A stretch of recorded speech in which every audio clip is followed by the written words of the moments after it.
girl Carly. Welcome back to my channel, or welcome if you're new here. If you are new here, make sure to click the subscribe button down below. I post videos every single Monday, Wednesday, and Friday, and I would love to have you in the next one. In today's video, I am so freaking excited to be doing this. You guys have asked me so many times this specific question, and today I'm teaching you how to record a podcast with 2 or more people. If you have not seen my how to start a podcast for beginners video, you should definitely go watch it right now. It is a very, very informative video all about the process of podcasting, the equipment, how to set up your feed, all of that kind of stuff, and it really lays out the basics if you are a beginner podcaster. So many of you guys have loved that video. It's currently, I think, at 20k views, which is the most viewed video on my channel, which is crazy. So thank you so much for all your love and support. Now, some questions that I keep getting on that video are, how the heck do I record a podcast with more than one person? Recently on my own podcast, we've been doing a lot of guest appearances and all that kind of stuff. So today I'm gonna walk you through how exactly to do that. The first thing that we're going to talk about is how to record the podcast if you are not in the same place as the person you're trying to record with. This is something that I feel like happens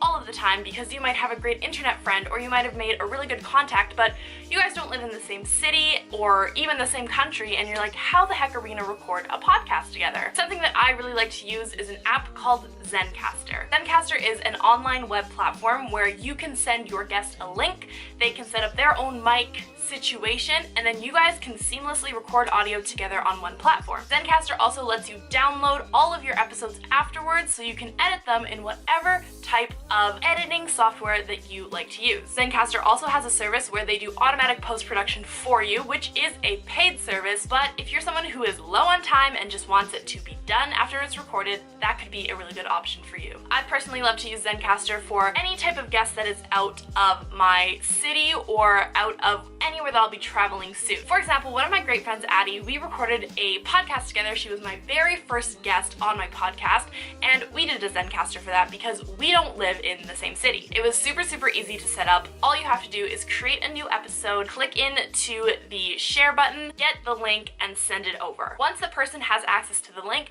they can set up their mic on their own end. Zencastr will run all of the health checks, and you're good to go. Something I do recommend when using Zencastr is to really pay attention to the local storage option. If Zencastr is telling you that you don't have enough space to record the podcast, make the space. I know Zencastr does have local storage within the platform, but something that I have run into multiple times is that when it starts to go into local storage, I can't actually access the file. That causes issues because then I have to re-record the podcast, or I have to get somebody else to send me the file, and it's just kind of a little bit of a headache. So make sure to pay attention to the health check. The second way to record a podcast with more than one person is to record in person. Now, if you watched my first video, you guys would know I use GarageBand to record my podcast as of right now. I'm currently transitioning into Logic Pro, and that will be a whole video on its own, but I currently use GarageBand to record my podcast. This took a lot of figuring out, and I literally had to do it when I was recording my first in-person guest podcast, and it was a little bit stressful, so let me show you how to do it. On your Mac, what you're going to want to do is press Command Space. It'll bring up the Spotlight search tool, which is really handy because I actually don't know where to find this anywhere else. In there, you're going to type audio, M-I-D-I. That will bring up the audio MIDI page, which is where we're going to create our aggregate device for GarageBand. In my case, I have 2 Snowball mics, and they work perfectly great for exactly what I am currently doing. I do have both of my mics plugged into both USBs on my computer, and as you can see, there are 2 blue snowballs coming up on the left-hand side in the audio MIDI. Next, what you're gonna wanna do is click on the little plus button at the bottom, and it'll give you 2 different options. One is a multi-output device, and one is an aggregate device. What you're gonna wanna do is click on the aggregate device button. That will bring up a list of all of the current audio inputs that you have on your computer. What you're gonna wanna do is select both blue snowballs and create the aggregate device like that. Once you're done, there is no save button or anything, you just save it like that and exit out of audio MIDI. Next thing you're gonna wanna do is head into GarageBand. Create your new episode, get all of your voice settings set up. If you watch my first video, you guys know I like narration vocal for all of my podcasts. The next thing we're gonna wanna do is click into the little icon at the top left of GarageBand and hit Preferences. There should be a little icon that says Audio MIDI in GarageBand itself, and we are going to head to that. There you should see input and output.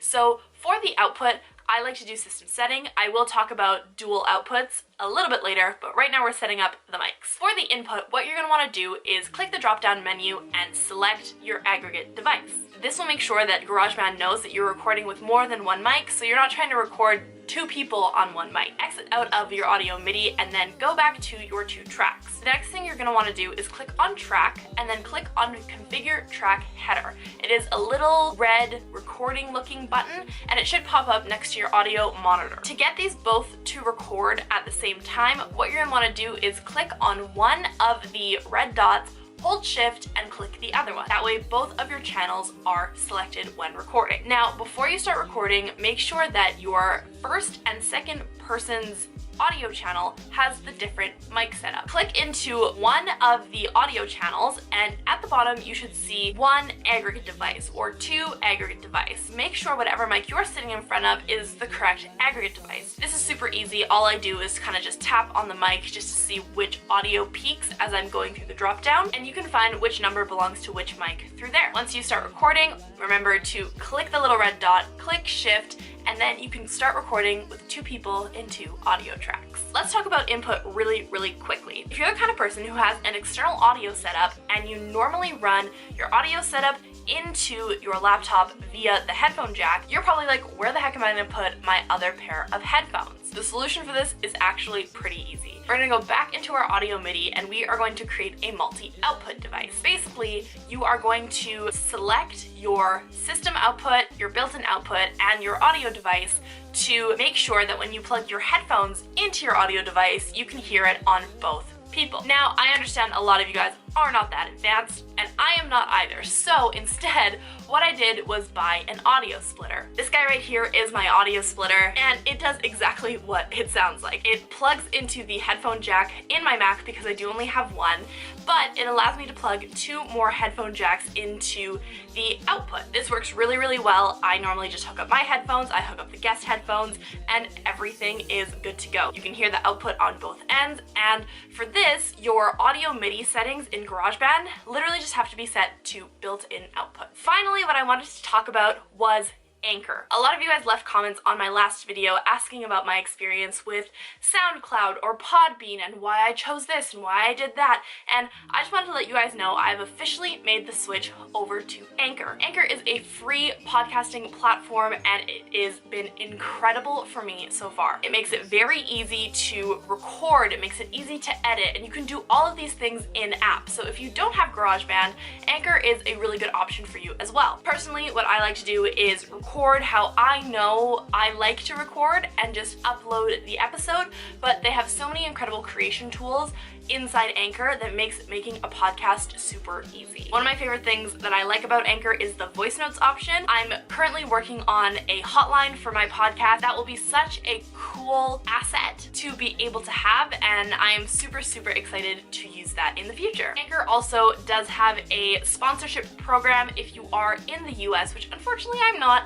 but if you are in the US, Anchor does have a sponsorship program that matches you up with sponsors that are looking for podcasters. It is easy, it's seamless, and all you have to do is send in your test recording and Anchor will begin matching you up with sponsors if it's a fit. Something that's also great about Anchor is that it is free. So a lot of you guys were asking me questions about Podbean and SoundCloud and blah blah, and SoundCloud, yes, is free up to a point, and Podbean I know is paid, but Anchor I feel like is the happy medium. Anchor does have the statistics that I loved in Podbean and the free that I loved in SoundCloud married together in one, and it has been a really incredible experience so far. If you are on a different podcasting service right now, switching to Anchor is super easy. All you have to do is create your Anchor profile, pick your RSS feed, and then paste it into the redirect of your current podcast provider. I would show you guys this, but every single podcast provider does have a step-by-step on how to do it, and I don't exactly know where all of the buttons and the fields are for all of the different podcast providers.